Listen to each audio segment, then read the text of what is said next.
மக்களை இன்ஃபுளுசர்ஸ் குழந்தைகளை வச்சுட்டு வாய்க்கு வந்ததெல்லாம் வாக்குறுதின்னு சொல்லி அள்ளி விட்டு தனக்கு ஓட்டு போட வச்சு இப்ப கஜானா காலின்னு கை விரிக்கிறதுக்கு பேர் தான் மாற்றமா? 2021 திமுக கொடுத்த வெள்ளை அறிக்கையில ஒரு தொலைநோக்கு பார்வையும் இருந்தது.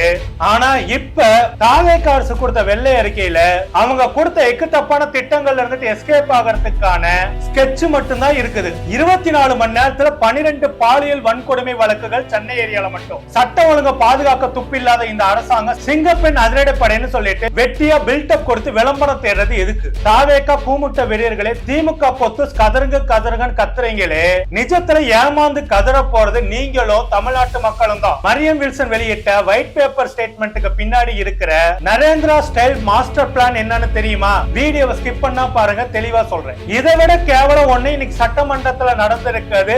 இந்த உம்முனா மூஞ்சி முதல்வர் விஜயோட அரசாங்கத்தால கொத்தூசுனாக்கா அது நம்மளுடைய விஜய் அவர்கள் தான். பாஜகவோட கொத்தூஸ் விஜய், பாஜக RSS ஓட கொத்தூஸ் விஜய், ஒன்றிய பிரதமர் நரேந்திராவோட கொத்தூஸ் விஜய் என்ற அது என்னன்றது இந்த வீடியோல முழுசா பார்ப்போம். மறக்காம மை சென்னை 360 சேனலை சப்ஸ்கிரைப் செய்துட்டு இந்த வீடியோவை உங்க நண்பர்களுக்கு ஷேர் செய்ய மறக்காதீங்க தோழர்களே.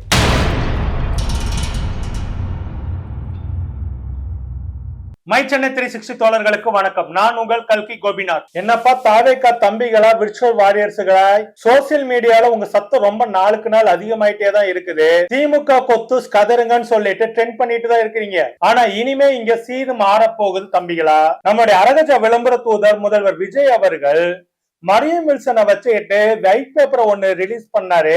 அங்கதான் இங்க மக்களுக்கு ஏகப்பட்ட கேள்விகளே எழுப்பி இருக்குது. Mister Vijay and mister Mariam Wilson, உங்ககிட்ட நான் நேரடியாவே கேக்குறேன். ஆட்சிக்கு வரதுக்கு முன்னாடி தாய் மாமா வரேன், தாலிக்கு தங்கம் தரேன், மாசம் 2500 ரூபாய் கொடுக்கறேன் அப்படின்னு வாய்க்கு வந்ததெல்லாம் அள்ளி விட்டீங்களே. இப்ப பதவிக்கு வந்த உடனே ஐயோ முன்னாடி இருந்த திமுக அரசு கஜானாவை காலி பண்ணிட்டு போயிடுச்சு, கையே வில்லலன்னு ஒப்பாரி வைக்கிறீங்களே, இது என்ன நியாயம்? Bro, what is this behaviour bro? வாக்குறுதி கொடுக்கும் போது மாஸ்க் காட்டினீங்க, இப்ப பட்ஜெட்னு வரும்போது கேஸ் இறங்கிடுச்சா? This is literally clown behaviour. சும்மா பழைய கவர்மெண்ட் மேல பிளேம் கேம் ஆடி நீங்க எஸ்கேப் ஆக பாக்காதீங்க. You guys look totally clueless. இதை விட மிஸ்டர் விஜய், நான் உங்ககிட்ட இன்னொரு விஷயத்த கேட்டே ஆகணும். உங்களை எல்லாரும் அரகஜாவோட பிராண்ட் அம்பாசிடர் உம்மனா முதல்வர்னு சும்மாவா சொல்லிட்டு இருக்காங்க? இன்னைக்கு சட்டமன்றத்துல நீங்க பண்ண காரியம் இருக்குது. கைப்புண்ணுக்கு கண்ணாடி எதுக்குன்ற கதையா உங்க கொத்தடிமைத்தனத்தை உண்மையிலேயே கொத்தூசுனாக்கா அது நம்மளுடைய விஜய் அவர்கள் தான். பாஜகவோட கொத்தூஸ் விஜய், பாஜக RSS ஓட கொத்தூஸ் விஜய், ஒன்றிய பிரதமர் நரேந்திராவோட கொத்தூஸ் விஜய் என்ற தாவேகா அப்படின்றது இன்னைக்கு சட்டமன்றத்தில் நிரூபணம் ஆயிடுச்சு. கடந்த திமுக ஆட்சி காலத்துல அப்போதைய தமிழ்நாடு ஆளுநர் RN ரவி அவர்கள் எவ்வளவோ தலைகளா நின்று தண்ணி குடிச்சு பாத்துட்டாருங்க. அவர் நினைச்ச ஒரு காரியத்தை பண்ண முடியாது. தமிழ்நாடு சட்டமன்ற மரபை மீறி, தமிழ்நாடு சட்டமன்றத்துல இருக்கிற பெரிய மரபு என்னன்னாக்கா, சட்டமன்றம் தொடங்கும் போது தமிழ்தாய் வாழ்த்து இசைக்கப்படும், சட்டமன்றம் முடியும் போது தேசிய கீதம் இசைக்கப்படும். இதுதான் தொடர்ந்து தமிழ்நாட்டுடைய சட்டமன்றத்துடைய மரபு.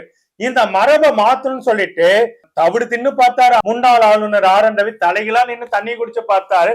ஆனா திராவிட மாடல் நாயகன் திரு மு.க. ஸ்டாலின் அவர்களும் அப்போதைய சபாநாயகர் ஐயா அப்பாவு அவர்களும் பாத்தீங்கன்னாக்கா, நீ என்னன்னா கதர்னாலும் சரிப்பா, எங்களோட மரபை மாத்த மாட்டோம்னு சொல்லிட்டு ஆளுநர் RN ரவியை வாக் அவுட் பண்ண வச்சு வாக் அவுட் ரவின்ற பட்டத்தை தான் கொடுத்தாங்களே தவிர, சட்டமன்றத்துக்குள்ள ஆளுநர் RN ரவி நினைச்சது அப்படின்னா பிஜேபி RSS நினைச்ச விஷயங்கள் தமிழ்நாடு சட்டமன்றத்துல நடக்காம பாத்துக்கிட்டாங்க. ஆனா இன்னைக்கு நம்மளுடைய பாஜக RSS ஒன்றிய பிரதமர் நரேந்திராவோட கொத்தடிமை கொத்தூஸ் விஜய் என்ன பண்ணிருக்கிறாருன்னா, ஒன்றிய பிரதமர் நரேந்திராவுக்கும் பாஜக RSS தலைமைக்கும் சிக்னல் கொடுத்திருக்கிறாரு. அது என்னன்றது இந்த வீடியோல பார்க்கதான் போறோம். பொதுவா வெள்ளை அறிக்கை, நிதிநிலை குறித்து வெள்ளை அறிக்கை வெளியிடறனாக்கா திமுக ஆட்சி காலத்துல PTR ஆகட்டும், அதுக்கு முன்னாடி பன்னீர்செல்வம் ஆகட்டும், மிக தெளிவாகவே அடுத்து தங்களுடைய ஆட்சியில் என்னென்ன செய்ய போறோம் அப்படின்றதெல்லாம் மிக தெளிவாகவே காட்டக்கூடியவங்களா இருப்பாங்க. கிட்டத்தட்ட 10 ஆண்டுகளுக்கான டேட்டாவை எடுத்து வச்சுக்கிட்டுதான் இந்த ஒயிட் பேப்பர் ஸ்டேட்மெண்டே கொடுப்பாங்க. ஆனா நம்மளுடைய தாவேக அரசு தான் ஒரு கூமுட்ட அரசு இல்லைங்களா? அதனால 5 வருஷத்துக்கான டேட்டா வச்சுதான் ரிலீஸ் பண்ணிருக்காங்க. ஏன்னா அப்பதான் ஒட்டுமொத்த பழியையும் தூக்கி திமுக மேல போட முடியும். ஏற்கனவே தாவேகா கொடுத்த வாக்குறுதிகளின் படி பாத்தீங்கன்னாக்கா தாவேகாவுக்கு 20 லட்சம் கோடி ரூபாய் பட்ஜெட் தேவைப்படுது. ஆனா அதுக்கு உங்ககிட்ட என்ன பிளான் இருக்குன்றது குறித்தல இதுல பேசவே கிடையாது. நிதி வருவாயை பெருக்கிறதுக்கு தங்களுக்கு துப்பி இருக்கான்றத இவங்க அதை குறித்து எதுவுமே சொல்ல கிடையாது. அதனாலே எங்களால எதையும் செய்ய முடியாது அப்படின்றத சொல்லி தப்பிக்கிறதுக்காகத்தான் இந்த வெள்ளை அறிக்கையே வந்து கொடுத்து தன்னோட அப்பாவி ரசிகனுக்கும் மக்களுக்கும் அல்வா கிண்ட ஆரம்பிச்சிருக்கிறாங்கன்னு சொல்லலாம். விஜய் அவர்களை கொஞ்சம் உங்களுடைய பழைய ஸ்டேட்மெண்ட் எடுத்து பாப்போமா? ஒரு வாரத்துக்கு முன்னாடி நித்தி ஆயோக் கூட்டத்தை கலந்துகிட்டு நீங்க என்ன பேசுனீங்க? தமிழ்நாட்டோட பினான்சியல் ஸ்டேட்டஸ் ரொம்ப ஸ்ட்ராங்கா இருக்குது. 42% பெண்கள் வந்துட்டு வேலைக்கு போறாங்க. அந்த அளவுக்கு வந்துட்டு தமிழ்நாட்டுல விமன் எம்பவர்மெண்ட் அதிகப்படுத்தி இருக்கோம். தமிழ்நாடு முதலிடத்துல இருக்குது அப்படின்னு சொல்லிட்டு திராவிட மாடல் நாயகன் ஸ்டாலினோட ஆட்சியோடைய சாதனைகள் எல்லாம் உங்களுடைய தற்பெருமை போல பேசிட்டு வந்தீங்க. ஆனா இங்க உங்களுடைய நிதி அமைச்சர் மரியம் வில்சன் என்ன சொல்றாரு? கஜானா காலின்னு அறிக்கை விடுறாரு. ஆனா மரியம் வில்சன் சொல்றத அவருடைய டிபார்ட்மெண்ட்ல இருக்கக்கூடிய பினான்சியல் செக்ரட்டரியே ஓப்பனா மறுக்கிறாரு. திமுக கடன் வாங்கினாங்க தாங்க, ஆனா அது நல்ல திட்டத்துக்கு தான் பயன்படுத்தினாங்க, முழுக்க முழுக்க திட்டங்களுக்கு தான் அதை பயன்படுத்தினாங்க அப்படின்னு அந்த பினான்சியல் செக்ரட்டரி ஓப்பனா உண்மையை உடைச்சிட்டாரு. உண்மையை சொன்னா அதை பார்க்கும்போது மக்களுக்கு என்னப்பா உங்களுடைய கவர்மெண்ட்ல உங்களுக்குள்ள ஒரு கோஆர்டினேஷனே இல்லையே, உங்களுக்கு யாரு ஸ்கிரிப்ட் அப்படி தனித்தனி எழுதி கொடுக்குறாங்கன்னு ஓப்பனா கேக்குறாங்க. மக்களை மரியம் வில்சன் கொடுத்த அந்த ஒயிட் பேப்பர் ஸ்டேட்மெண்ட் உடைய நிஜமான ஆபத்து என்னன்னு தெரியுமா? இன்னும் கொஞ்ச நாள்ல நம்ம தலையில விழப்போற விலைவாசி உயர்வு தான். பஸ் கட்டணம், பால் விலை, கரண்ட் பில்லு எல்லாத்தையும் ஒவ்வொன்னா படிப்படியா ஏத்த போறாங்க. அது எப்படின்றது இந்த வீடியோல முக்கியமான இடத்துல வந்து சொல்லதான் போறேன். மறக்காம வெயிட் பண்ணி ஸ்கிப் பண்ணாம பாருங்க. ஏன்னா அப்பதான் இவங்க பிஜேபியோட எந்த அளவுக்கு வந்துட்டு டேஞ்சரஸ் லாங்குவேஜ கையில எடுத்திருக்காங்கன்னு புரியும். 2021 திராவிட மாடல் நாயகன் ஸ்டாலின் அவர்கள் ஆட்சிக்கு வரும்போது தமிழ்நாடு எப்படிப்பட்ட சூழ்நிலை இருந்தது தெரியுமா? ஒரு பக்கம் கொரோனா பேரிடர் நெருக்கடி, அது முடிஞ்ச உடனே மழை வெள்ள பிரச்சனைகள். இந்த லட்சணத்தை ஒன்றிய பாஜக அரசு எதுக்குமே வந்து நிதி கொடுக்காம முட்டுக்கட்ட போட்டாங்க. குறிப்பா வந்துட்டு இயற்கை பேரிடர் நிதியை கேட்ட மாதிரி கொடுக்கவும் இல்ல, அதை விட முக்கியம் கல்வி நிதியை டோட்டலா பிளாக் பண்ணி வச்சிருந்தாங்க. ஆனா அதையெல்லாம் சமாளிக்கிறதுக்கு அப்போதைய நிதி அமைச்சர் திரு பிடிஆர் பழனிவேல் தியாகராஜன் ஐயா வந்துட்டு என்ன பண்ணாரு? இருக்கிற பினான்சியல் லீக்கேஜ் எல்லாம டோட்டலா அடைக்கிறதுக்கான எல்லா வேலையும் செஞ்சு கிளியர் கட்டா அந்த பினான்சியல் லீக்கேஜ் அடைச்சு கட்டினாரு. குறிப்பா மகளிர் உரிமை தொகை 1000 ரூபாய ரேஷன் கடையில கொடுத்து லீக் ஆகாம இன்கம் டாக்ஸ் டேட்டாவோட பிபிஐ சாப்ட்வேரை கனெக்ட் பண்ணி சிங்கிள் கிளிக்ல டைரக்டா வந்துட்டு பயனாளர்களுக்கு அந்த பணம் போற மாதிரி பண்ணாங்க. டைரக்ட் பேங்க் டிரான்ஸ்பர் மூலியமா. ஓப்பனா சொன்னாக்க இந்தியா முழுக்க இன்னைக்கு பிஜேபி ஆளக்கூடிய மாநிலங்களுக்கு கூட இந்த மெத்தட தான் யூஸ் பண்ணிட்டு இருக்காங்க. பசியோட இருந்த அரசு பள்ளி குழந்தைகளுக்கு காலை உணவு திட்டம், கல்லூரி மாணவிகளுக்கு புதுமை பெண் திட்டம், படிப்புல மேல உயர்வதற்கு நான் முதல்வன் திட்டம். அந்த நான் முதல்வன் திட்டம், அதாவது வந்துட்டு இவரை தவிர எவரும் முதல்வனாக கூடாது அப்படின்றதுக்காக அந்த ஸ்கீமோட பேரையே மாற்ற அளவுக்கு வன்ம புத்தியோட இருக்கிறாரு இந்த தமிழ்நாடு முதலமைச்சர் திரு விஜய் அவர்கள். எந்த ஒரு கவர்மெண்ட் முந்தைய கவர்மெண்டோடைய விசுவலைஸ்டு டேட்டாவை எல்லாம் வந்துட்டு அவ்வளவு சீக்கிரம் சோசியல் மீடியா பிளாட்ஃபார்ம்ல டெலிட் பண்ண மாட்டாங்க. ஆனா நான் முதல்வன் திட்டத்தோட ஒட்டுமொத்த விசுவல் டாக்குமெண்ட் எல்லாத்தையுமே டெலிட் பண்ணி இருக்கிறாங்க இந்த உம்மனாமுஞ்சி முதல்வர் விஜயோட கவர்மெண்ட். உண்மையை சொன்னா கடந்த ஆட்சி காலத்துல திராவிட மாடல் நாயகன் சொன்ன திட்டங்களை விட சொல்லாத திட்டங்களை அதிக அளவுக்கு கொண்டு வந்து, ஏன்னா இந்த புதுமை பெண் திட்டம், நான் முதல்வன் திட்டம் போன்ற திட்டங்கள்லாம் ஒரு தேர்தல் வாக்குறுதியில இல்லாத விஷயம். இதையெல்லாம் கொடுத்து மாணவர்களுக்கு இந்த தமிழ்நாட்டுடைய கல்வித்தரத்தை உயர்த்துறதுக்கான எல்லா வேலைகளும் செஞ்சாரு இந்த திராவிட மாடல் நாயகன். எல்லாத்தையுமே பாத்தீங்கன்னாக்கா ஒன்றிய அரசோட ஒத்துழைப்பு இல்லாம இது எல்லாத்தையும் செஞ்சும் காட்டினாங்க. ஆனா நம்ம மரியம் வில்சன் ஒரு திட்டத்தோட பேரு, அந்த திட்டத்தோட விரிவாக்கத்தை கூட ஒழுங்கா உச்சரிக்க தெரியல. என்ன மாதிரியான நிர்வாகம் இது? இது எல்லாத்தோட இப்பதான் முக்கியமா நம்ம அரகஜா விளம்பர தூதர் விஜய் அவர்கள் எந்த அளவுக்கு வந்து பாஜக தன்னை கொத்தடிமைத்தனமா கொடுத்திருக்க. உண்மையை சொல்றேங்க, விஜய் அவர்கள் தான் தமிழ்நாட்டிலே மிக சிறந்த கொத்தூஸ். பாஜக RSS உடைய கொத்தூஸ் விஜய், ஒன்றிய பிரதமர் நரேந்திராவுடைய கொத்தூஸ் விஜய் அப்படின்றத இன்னைக்கு விஜய் அவர்களை ஓப்பனா சட்டமன்றத்தில் ப்ரூவ் பண்ணி இருக்கிறாரு அப்படின்றதுல எந்த விதமான மாற்று கருத்தும் இல்ல. இன்னைக்கு மட்டுமே சட்டமன்ற நிகழ்வுகளை பார்த்த தற்கூரி முட்டாள்களுக்கு தெரியாது, தொடர்ந்து சட்டமன்ற நிகழ்வுகளை பார்த்தவங்களுக்கு தமிழ்நாடு சட்டமன்றத்தோட மரபு என்ன அப்படின்றது, தமிழ்நாடு அரசு விழாக்களோட மரபு என்ன அப்படின்றத தெரிந்தவங்களுக்கு மட்டும்தான் அதனோட விஷயம் புரிஞ்சுக்கும். அதனால வந்துட்டு இந்த ஒரு 2 வருஷமா அரசியல் பேச வரோன்னு வந்துட்டு இருக்கிற இந்த அரகோட தற்கூரி நாய்களா வந்துட்டு ஏதாவது தெரிஞ்ச மாதிரி இதுல வந்துட்டு பேசிட்டு இருந்தீங்கன்னாக்கா உங்களுடைய செவில் பீற அளவுக்கு வந்து பதில் ரிப்ளை வந்துட்டு இருந்துகிட்டே இருக்கும். ஓகே, கமெண்ட்ல வந்துட்டு அது இதுன்னு சொல்லிட்டு ஏதாவது ஒண்ணு போட்டுட்டு இருந்தீங்கன்னா பதில் வந்துட்டு வேற மாதிரி போகும். நாகரிகமா இருக்கும், ஆனா உங்க குடும்பத்துல எவனும் தாங்காத அளவுக்கு இருக்கும். அந்த அளவுக்கு போகும். அதையும் சொல்லிட்டேன். அதாவது நம்மளுடைய திராவிட மாடல் நாயகன் ஐயா ஸ்டாலின் அவர்கள் ஆட்சி காலம் 2021 இருந்துட்டு 2026 வரைக்குமே பாத்தீங்கன்னாக்கா ஆளுநராக இருந்த RN ரவி அவர்கள் தொடர்ந்து வந்துட்டு தமிழ்நாடோட சட்டமன்ற மரபை மாத்தணும் அப்படின்னு சொல்லிட்டு, தமிழ்நாடோட சட்டமன்ற மரபு என்னன்னாக்கா, சட்டமன்றம் தொடங்கும் போது முதலில் தமிழ்தாய் வாழ்த்து பாடி தொடங்கப்படும். சட்டமன்ற நிகழ்வு முடியும் போது தேசிய கீதம் பாடி முடித்து வைக்கப்படும் அன்னன்னைக்கு. இதுதான் வந்து பாத்தீங்கன்னாக்கா தமிழ்நாடு சட்டமன்றத்தோட மரபு. இதுதான் தமிழ்நாட்டில் இருக்கக்கூடிய அனைத்து அரசு விழாக்கள் மற்றும் பள்ளி விழாக்களை கூட இதான் மரபு. முதலில் தமிழ்தாய் வாழ்த்து, நிகழ்ச்சி தொடங்கும் போது தமிழ்தாய் வாழ்த்தும், நிகழ்ச்சி முடியும் போது தேசிய கீதம் பாடுவதை தமிழ்நாட்டில் இருக்கக்கூடிய மரபு. இதை வந்து மாத்தணும்.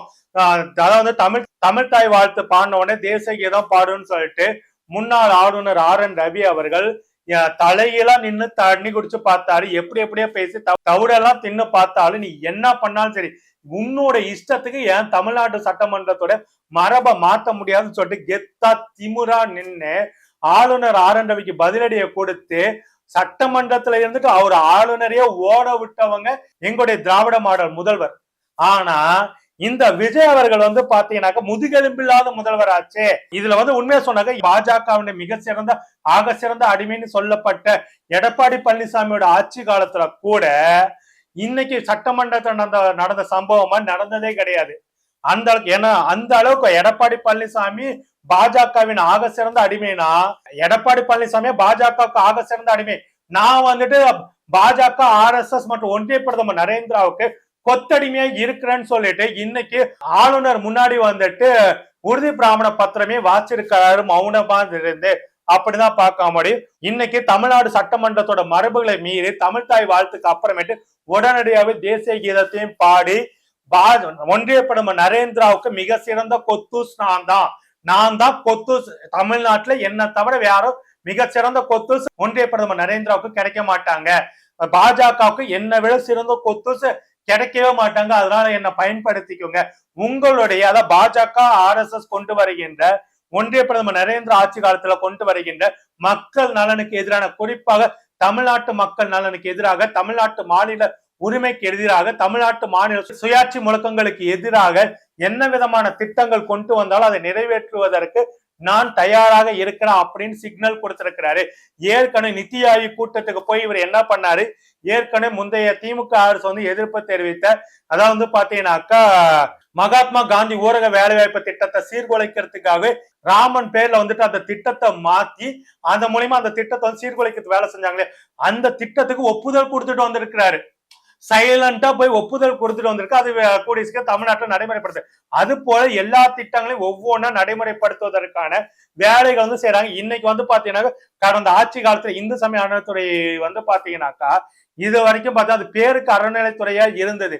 ஆனா திராவிட மாடல் ஆட்சிக்கு வந்த உடனே 2021 வந்த உடனே அறநிலைத்துறை தன்னுடைய அறப்பணியை வந்து தொடங்குறது விதமா ஒட்டுமொத்தமா கோயில்கள் இருக்கக்கூடிய நிதிகளை வைத்துக் கொண்டு இந்து பிள்ளைகள் இருக்கக்கூடிய ஒடுக்கப்பட்டு பிற்படுத்தப்பட்ட பிள்ளைகளுக்கு கல்வியை வந்து கொடுக்கணும், உயர்கல்வியை கொடுக்கணும் அப்படின்றதுக்காக கல்லூரிகளை தொடங்கினாங்க. இதுக்கு வந்து பாத்தீங்கன்னா அப்பொழுது பாஜக RSS சங்கிகள் வந்துட்டு என்ன சொன்னாங்கன்னாக்கா ஓப்பனா வந்துட்டு எதிர்ப்பு தெரிவிச்சாங்க. ஓகேங்களா, அதையும் மீறி வந்துட்டு கோர்ட்டுக்கு போனாங்க, எல்லாம் பண்ணாங்க. ஆனா அதையும் மீறி அந்த கல்லூரிகளை நடத்தியது திராவிட மாடல் அரசு. ஆனா இப்ப என்ன ஆயிடுச்சு, இன்னைக்கு ஆளுநருடைய அந்த அறிக்கையில வெளிப்படையா சொல்றாங்க, கோயில் நிதிகளை இனி கோயில்களுக்கு மட்டுமே பயன்படுத்துவோம். அப்படின்னாக்கா கோயில் நிதிகள் நீ பார்ப்பானுக்கு மட்டும்தான் பயன்படுத்துவோம், பிற்படுத்தப்பட்ட ஒடுக்கப்பட்ட பிள்ளைங்களோட கல்விக்கு பயன்படுத்த மாட்டோம்னு இன்னைக்கு தாவேக அரசு ஒப்புதல் கொடுத்திருக்கு. கொத்தூஸ் விஜய் அரசு ஒப்புதல் கொடுத்திருக்கு. பாஜகவுடைய அடிமை கொத்தூஸ் விஜய் அரசு வந்துட்டு இன்னைக்கு ஒப்புதல் கொடுத்துட்டாங்க. இதனாலதான் சொல்றேன், பாஜகவுடைய ஆக சிறந்த கொத்தூஸ் விஜய், பாஜகவுடைய ஆக சிறந்த கொத்தூஸ் தாவேகா தற்குறிகள் அப்படின்றது வெளிப்படையா தெரிஞ்சிருச்சுங்க. ஓகேங்களா, சரி. இதுதான் வந்துட்டு இது இன்னைக்கு சட்டமன்றத்துல மரபுகளை மீறி வந்துட்டு தமிழ்தாய் வாழ்த்துக்கு அப்புறமேட்டு இப்பொழுது தேசிய கீதம் இசைக்கப்பட்டுருச்சு. அடுத்து வந்து பாத்தீங்கன்னாக்கா இன்னும் ஒரு அடுத்த சட்டமன்றத்துல வந்தே மாதரம் பாடுவாங்க. அப்புறமேட்டு முதல்ல வந்தே மாதரம், தேசிய கீதம், அப்புறம் தமிழ்தாய் வாழ்த்துன்னு சொல்லிட்டு தமிழ்தாய் வாழ்த்து 3வது எழுத்து பின்னுக்கு தள்ளுற வேலையும் பண்ணுவாங்க அப்படின்றது இங்க வெளிப்படையா தெரியுது, கண்ணுக்கு முன்னாடி தெரியுது. கைப்புண்ணுக்கு கண்ணாடி தேவையில்லை அப்படின்றது இதுல இருந்து வெளிப்படையா தெரியுதுங்க. ஆக மொத்தத்தை இந்த அரகஜா விளம்பர தூதர் மற்றும் உமனா முஞ்சி முதல்வரால தமிழ்நாட்டோட உரிமைகள் கொஞ்சம் கொஞ்சமா காணாம போக போகுதுன்றது வெளிப்படையா தெரிஞ்சிடுச்சு அப்படின்றத யாரும் மறக்க வேண்டாம். சரி, முக்கியமான ஒரு விஷயத்த சொல்றேன்னு சொல்லியிருந்தேன் இல்லைங்களா வீடியோட ஆரம்பத்துல, அது என்னன்றது இப்ப பார்ப்போம். உண்மையை சொன்னாக்கா அந்த ஒயிட் ஸ்டேட்மெண்ட் கொடுக்கும்போது பாத்தீங்கன்னாக்கா நம்மளுடைய finance minister Mariam Wilson social மீடியால பொலிட்டிக்கல் குரூப்ஸ்ல பேசுற ஃபார்வர்ட் மெசேஜ் தான் எடுத்து படிச்சிருக்கிறாரு. குஜராத்தை பாத்தீங்களா, மகாராஷ்டிராவை பாத்தீங்களா, பெங்களூரை பாத்தீங்களா அப்படின்னு. ஆனா ஓப்பனா சொன்னா மரியம் வில்சன் அவர்களே தமிழ்நாட்டை எந்த ஒரு ஸ்டேட்டோட கம்பேர் பண்ணவே முடியாது. குஜராத்லயும் மகாராஷ்டிராலயும் அந்த மாநிலங்களுடைய ஹெட் குவார்டர்ஸ்கள் மட்டும்தான் டெவலப் ஆகும். ஆனா தமிழ்நாட்டுல ஒவ்வொரு 30 முதல் 50 கிலோமீட்டருக்கும் ஒரு சிட்டி இருக்கும். சென்னை, செங்கல்பட்டு, காஞ்சிபுரம், விழுப்புரம், உளுந்தூர்பேட்டை, பெரம்பலூர், திருச்சி, மதுரை, சேலம் அப்படின்னு ஈக்குவல் பேலன்ஸ் டிஸ்ட்ரிபியூஷன் டெவலப்மெண்ட் இருக்கும். அங்கெல்லாம் 100 பேர் 200 பேர் தான் கோடி சொன்னா இருப்பான். ஆனா மக்கள் கையில காசு இருக்காது. ஆனா தமிழ்நாட்டுல எந்த கிராமத்துக்கு போனாலும் மெடிக்கல் ஷாப்பு, பள்ளிக்கூடம், ரேஷன் கடை, லாஸ்ட் மைல் கனெக்டிவிட்டின்னு எல்லாமே இருக்கும். இது திராவிட கட்சிகள் தமிழ்நாட்டுல செஞ்ச சாதனை. இத புரிஞ்சுக்காம பிஜேபியோட லாங்குவேஜ அப்படியே காப்பி அடிச்சு பேசுறீங்களே, நீங்க தாவேக்காவா இல்ல பிஜேபியா? ஒரு பக்கம் நிதி பற்றாக்குறைன்னு நாடகம், இன்னொரு பக்கம் 24 மணி நேரத்துல மட்டும் பெண் குழந்தைகளுக்கு எதிராக 12 பாலியல் வன்கொடுமை குற்றங்கள். திருவள்ளூர்ல 7வது படிக்கிற மாணவிக்கு பாலியல் தொல்லை, பூந்தமல்லியில சாக்லேட் கொடுத்து சிறுமிக்கு பாலியல் வன்கொடுமை, இப்படி மணிமங்கலம், கோயம்பேடு, மயிலாப்பூர்னு சொல்லிட்டு லிஸ்ட் நீண்டுகிட்டே தான் போகுது. இதுக்கு என்ன பதில் சொல்ல போறீங்க? இதுக்கும் இன்னும் 6 மாசம் வேணுமா? சிங்கப்பெண் அதிரடி படைன்னு சொல்லிட்டு பிலிமியா ஒரு திட்டத்தை அறிவிச்சு பப்ளிசிட்டி தேடினீங்களே, இப்ப அந்த படை என்ன பண்ணுது? குற்றவாளிகளுக்கும் குற்றம் செய்ய நினைப்பவர்களுக்கும் இந்த அரசாங்கத்தை பத்திர பயம் ஏன் வர மறுக்குது? ஏன்னா இந்த குற்றங்கள்ல இப்ப ஈடுபடுற பல கிரிமினல்களும் உங்களுடைய கட்சி, அதாவது தாவேகா கட்சி சேர்ந்தவங்களா இருக்காங்க. இப்போ ஒரு முக்கியமான விஷயத்தையும் சொல்றேன். விஜய் அண்ட் தாவேகான் டீம்ஸ் அதிமுகவை தூண்டு போன சக்தின்னு சொல்லிட்டு பேக் ஸ்டேஜ்ல என்ன பண்றீங்க? அதிமுக முன்னாள் எம்எல்ஏக்கள், அமைச்சர்கள் இவங்களை எல்லாம் உங்க பக்கம் இழுக்கிறீங்க. ஒரு பக்கம் தூய்மை அரசுன்னு பேசிக்கிட்டு இன்னொரு பக்கம் அந்த தூண்டு போன கட்சியில இருக்க ஆட்கள்கிட்ட பேரம் பேசிட்டு இருக்கிறீங்க. இதுதான் உங்க மாற்று அரசியலுக்கான லட்சணமா? தாவேகா விர்ச்சுவல் வாரிசுகளே, உங்களுடைய அண்ணன் விஜய் அவர்கள் செய்யற தப்புகளை கேட்கவே மாட்டீங்களா? வெளிப்படையா சொன்னாக்கா ஸ்டாலின் அவர்கள் 70 வயசுல வளர்த்த உழைப்புல 10% கூட உங்களுடைய உமனா மூஞ்சி விஜய் அவர்கள் பாத்தீங்கன்னாக்கா உழைக்கிறதே இல்ல. முதலமைச்சர் பதவின்றது 10 மணிக்கு ஆபீஸ்க்கு 5 மணிக்கு போற கிளாக் இன் கிளாக் ஒர்க் இல்ல. இது 24 hours பப்ளிக் சர்வீஸ் ஒர்க் அப்படின்றத முதல்ல விஜய் அவர்கள் புரிஞ்சுக்கணும். இதை நான் கூட சொல்லிங்க. தமிழன் படத்துல ஒரு கவுன்சிலருக்கு எம்எல்ஏக்குமான வேலை என்ன அப்படின்றது பத்தி ஒரு கோர்ட் சீன்ல உங்களுடைய விஜய் சொல்லுவாங்க, மக்கள் பிரதிநிதிகளுக்கு 24 hours வேலை. ஆனா உங்களுடைய அருண்ராஜ் என்ன சொல்லு, ஒரு முதலமைச்சர் 10 மணிக்கே ஆபீஸ்ல உட்காந்துட்டு மதியம் 1 மணிக்கு லஞ்ச் சாப்பிட்டுட்டு 5 மணிக்கு வீட்டுக்கு போற, 10 மணில இருந்து 5 மணி வரைக்கும் வேலை பார்க்கிற ஒரு முதலமைச்சர் இது வரைக்கும் பார்த்த சத்தியமா பார்த்தது இல்லப்பா. ஏன்னா முதலமைச்சர் பணி அப்படின்றதோ அமைச்சர் பணின்றதோ எம்எல்ஏ பண்ணதோ 24/7 அது எசென்சியல் சர்வீஸ். ஓகேங்களா? இது எந்த நேரத்துல யார் வேணாலும் பண்ணுவாங்க. அதனால இது பாத்தீங்கன்னா 24/7 சர்வீஸ் கிளாக் இன் கிளாக் ஒர்க் போல பாக்குறதுக்கு விஜய் அவர்கள் தலைமைச் செயலகத்தை முதலமைச்சரை உட்காந்து அவசியம் இல்ல. அங்க பியூனா வேலைக்கு சேர்ந்தாலே போதும். 10 மணிக்கு 5 மணிக்கு வீட்டுக்கு போயிடலாம். கரெக்டா 1 மணிக்கு சாப்பிட்டுட்டு வேலையை ஆரம்பிக்கலாம். ஓகேங்களா? பியூனா இருந்தா போதும் தலைமை செயலகத்துல. இவர் எதுக்கு முதலமைச்சரா கிளாக் இன் கிளாக் ஒர்க் பாக்குறதுக்கு? அதை விட முக்கியம் என்னன்னாக்கா, இன்னைக்கு தலைமைச் செயலகத்தை தாவேக்காவோட ஹெட் குவார்டர்ஸா மாத்தி வச்சிருக்காங்கன்ற நிலைமையும் இருக்குது. கட்சி நிறைவு நிகழ்ச்சி எல்லாம் பாத்தீங்கன்னாக்கா தலைமை செயலகத்திலே நடக்கிற சம்பவங்களையும் பாக்குறோம். அதே போல சினிமா பிரபலங்களை கூட்டி இன்னமும் இங்க சட்டம் ஒழுங்கு பிரச்சனை சீர்கூடாதான் விவசாயிகள் டெல்லியில தங்களுடைய ஆடைகள் அவுத்துட்டு நிர்வாணமா போராட்டம் நடத்தினப்ப நம்முடைய ஒன்றிய பிரதமர் நரேந்திர நடிகைகளை கூப்பிட்டு வச்சுட்டு போட்டோ ஷூட் நடத்துறாரு இல்லையா? அது போல இங்க சட்டம் ஒழுங்கு சீர்குலைஞ்சிட்டு இருக்கிற இந்த சூழல்லையும் நம்மளுடைய நடிகர் விஜய் அவர்கள் பாத்தீங்கன்னாக்கா தன்னோட திரைத்துறை சகாக்களை ஒவ்வொருத்தரும் அழைச்சு அவங்களுக்கு போட்டோ ஷூட் நடத்திட்டு இருக்கிறாரு. இது குறித்தெல்லாம் ஏன் கேள்வி கேட்க மாட்டேன்னீங்க? ஏங்க வெளிப்படையா சொல்றேங்க, பள்ளி கல்வித்துறையோட கல்வி தொலைக்காட்சி நிகழ்ச்சியில சாணக்கிய ரங்கராஜோடைய நண்பரும் ஒரு சனாதன RSS வாதிய பள்ளி கல்வித்துறை சார்பா இந்த கல்வி தொலைக்காட்சிக்கு இயக்குனரா போட்டாங்க. அப்படின்னு உடனே அத்தனை பேரை ரிசைன் அன்பில் மகேஷ்னு ட்வீட் போட்டு அன்பில் மகேஷ்க்கு எதிராக கண்டனம் தெரிவிச்சவங்க எல்லாம் திமுக காரணங்க. திமுக இளைஞர்கள் தன்னோட கட்சி தலைமைக்கு எதிராக அன்பில் மகேஷோட பதவியை கொடுங்கன்னு அன்பில் மகேஷ் ராஜினாமா பண்ண சொல்லிட்டு அன்பில் மகேஷை டேக் பண்ணி இது பண்ணாங்க. அன்பில் மகேஷ் போனுக்கு டைரக்டா மெசேஜ் அனுப்பி நீங்க ராஜினாமா பண்ணுங்கன்னு சொல்லி இது பண்ணி கடைசீட்ல அந்த கல்வி தொலைக்காட்சியில நியமிக்கப்பட்ட RSS காரனுடைய பணி நியமனத்தை ரத்து செய்ய வச்சாங்க. ஆனா உங்களால அப்படி பண்ண முடியும். ஏன்னா உங்களுக்கு எது அரசியல்னே தெரியாது, அரசியலோட நுட்பம் என்னன்னு தெரியாது.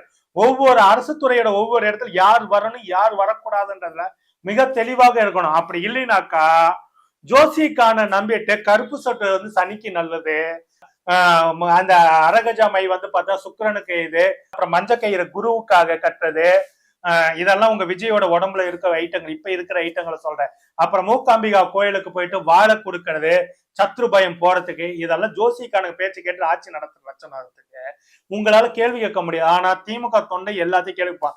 நீங்க கேட்பீங்களா, ஏன் உங்க ஆட்சியில என்ன பண்ணீங்க என்ன கழிச்சு, எல்லாருமே கேள்வி கேட்டாங்க. திமுக ஆட்சியில உண்மையை சொல்லணும்னாக்கா தொழிலாளர் சட்டத்துல வந்து 12 மணி நேரம் வேலையை வந்துட்டு கட்டாயமாக்கலாம் அப்படின்னு சொல்லிட்டு தமிழ்நாடு சட்டமன்றத்துல வந்துட்டு அப்போது தொழில்துறை அமைச்சர் அந்த தங்கம் தென்னரசு வந்துட்டு ஒரு மனுவை தாக்கல் பண்ணப்ப இப்ப உங்களுக்கு ஆதரவு தெரிவிக்கிறாங்களே இடதுசாரி கட்சிகள் வந்துட்டு திமுக தொண்டு எல்லாருமே வந்துட்டு அதுக்கு வந்து கண்டனம் தெரிவிச்சா உடனே வந்து பாத்தீங்கன்னா அடுத்த நாளே முதலமைச்சர் மு.க.ஸ்டாலின் அவர்கள் வந்துட்டு இந்த சட்டம் எதுவும் நிறைவேறாதுன்னு சொல்லிட்டு வெளிப்பட சொன்னாரு. ஏன்னா திமுக வந்துட்டு பாத்தீங்கன்னாக்கா திமுக தலைமைய வந்துட்டு திமுக ஆட்சியில இருந்தா சரி இல்ல சார் திமுக தலைமையையும் திமுகவோட சாதாரண தொண்டனை கேள்வி கேட்பான், கூட்டணி கட்சியில இருக்க கூட்டணி தலைவர்கள் கேட்பாங்க, கூட்டணி தொண்டர்கள் கேள்வி கேட்பாங்க. இப்ப இத்தனை பாலியல் குற்றங்கள் வந்து நடந்திருக்குது. இன்னைக்கு வந்து பாத்தீங்கன்னாக்கா தமிழ்நாடு சட்டமன்ற மரபுக்கு எதிராக பாஜக RSS விருப்பப்படி ஆளுநருடைய விருப்பப்படி தமிழ் தாய் வாழ்த்துக்கு அடுத்து தேசிய கீதம் இசைக்கப்பட்டிருக்குது. ஆனா உங்க கூட்டணியில இருக்கக்கூடிய என்னுடைய அண்ணன், என்னுடைய பாசத்துக்குரிய அன்புக்குரிய மதிப்புக்குரிய அண்ணன் திருமா வந்துட்டு வாயை துறக்கல. நான் பெரிதும் வந்துட்டு அரசியல்ல வந்துட்டு மதிக்கக்கூடிய இடதுசாரிகள் வந்து பாத்தீங்கன்னாக்கா இத்தனை பாலியல் வன்கொடுமை விஷயங்கள் ஆகட்டும், இதுலயும் அண்ணா யூனிவர்சிட்டி விஷயத்தெல்லாம் முதல்ல களத்துல இறங்குறது இடதுசாரிகளோட மாணவர் அமைப்பு தான், அது டைஃபி தான் வந்துட்டு இறங்கி எல்லா விஷயத்தையும் போராட்டம் பண்ணாங்க. ஆனா இப்போ வந்து பாத்தீங்கன்னாக்கா அவங்க கூட போராட முடியாத அளவுக்கு வந்துட்டு எது கட்டி வச்சிருக்கு அப்படின்ற கேள்விகள்லாம் இருக்குது. நம்ம பெரிதும் பார்த்த புரட்சிகர தலைவர்கள், புரட்சிகர இயக்கங்கள் இன்னைக்கு ஒரு நடிகனுக்காக வந்துட்டு எல்லாத்தையும் சகிச்சுட்டு போறாங்க அப்படின்ற உண்மையிலே சொல்றேன். அரசியலுக்குள்ள ஏன்டா நுழைஞ்சன்னு கேவலப்படுற நிலைமைக்கு வந்துட்டு இவர்கள் கொண்டு வந்து நிறுத்திட்டாங்க. நான் வெளிப்படையா சொல்றேன். ஏன்னா இந்த ஒரு மாசத்துல வந்துட்டு அண்ணன் திருமா அவர்களுடைய பேச்சாகட்டும், அண்ணன் இடதுசாரி தலைவர்களுடைய பேச்சுக்கள் ஆகட்டும் வந்து பாத்தீங்கன்னாக்கா எதுவும் வந்துட்டு அதான் வந்துட்டு அவர்கள் தலைவர்களாக பேசுவதற்கு பதிலாக விஜயோட ரசிகர்களாக பேசிட்டு இருக்காங்களோ அப்படின்ற சந்தேகம் வந்துட்டு எழும்புது. உண்மையை சொல்றேன், இவர்களுடைய பேச்சை கேட்டுட்டுதான் நான் தீவிரமான இடதுசாரி சிந்தனைக்குள்ளேயும் திராவிட இயக்க சிந்தனைக்குள்ளேயும் வந்தேன். ஆனா இன்னைக்கு வந்து பாத்தீங்கன்னா இந்த இடதுசாரி சிந்தனை கூட இன்னைக்கு ரசிக மனப்பான்மைக்குள்ள போயிடுச்சோ அப்படின்ற கேள்விகள் வந்துட்டு எல்லா இடதுசாரி சிந்தனையால் சொல்ல இடதுசாரி தலைவர்களுக்கு வந்துருச்சான்ற சந்தேகம் தான் இருக்குது. தொண்டர்கள் சரியாதான் இருக்காங்க. காம்ரேட்ஸ் அன்னைக்கும் வந்து காம்ரேட்ஸ் தான், அவன் தலைவனா இருந்தா தொண்டனா அவன் வந்துட்டு அவனுடைய வேலை கட்ட அந்த தொண்டர்கள் கரெக்டா இருக்காங்க. ஆனா இவர்கள் கூட்டணி அறத்துக்காக வந்து பார்த்தா விஜய் அவர்களுக்கு இந்த அளவுக்கு வந்துட்டு முட்டு கொடுக்கிற நிலைமைக்கு வந்துட்டு இவர்கள் போவார்கள் அப்படின்ற கேள்வி இருக்குது. இந்த இத்தனை பாலியல் வன்கொடுமைக்கு ஏன் வந்துட்டு டைஃபி கொண்டு எந்த இடதுசாரி இயக்கங்களும் போராட்டத்தில் ஈடுபடவில்லை அப்படின்ற கேள்வியும் இருக்கதான் செய்யுது. என்ன நடக்குது என்பது குறித்து பொறுத்திருந்து பார்ப்போம் தோழர்களே. நன்றி, வணக்கம். திமுகக்கும் எனக்கு நடுவுல யாரு வந்தாலும் நிர்வாகம் பொறுப்பல்ல. இது கிட்டத்தட்ட ஒரு 3rd கிரேட் ரவுடி பேசுற வார்த்தை. அப்போ இவங்களுக்கும் திமுகக்கும் நடுவுல வந்தது யாருன்னா கூட்டணிகள் தான் இருந்தாங்க. நாங்க வெளியே இருந்து ஆதரவு தெரிவிக்கிறோம். நேத்திக்கு அவர் அவமானப்படுத்தினது கூட்டணி கட்சி தான் அவமானப்படுத்திருக்காரு. IUML இருக்கட்டும், விசிகே இருக்கட்டும். நான் காங்கிரஸை பத்தி பேச நான் தயாராவே இல்லை. ஏன்னா காங்கிரஸ வந்து ரொம்ப பெரிய மதிப்பான ஒரு பார்வையில பார்த்தது. நான்லாம் வந்து எனக்குலாம் காங்கிரஸ் எல்லாம் அவ்வளவு பிடிக்கும். ஆனா இந்த எலெக்ஷன்ல அவங்க பண்ண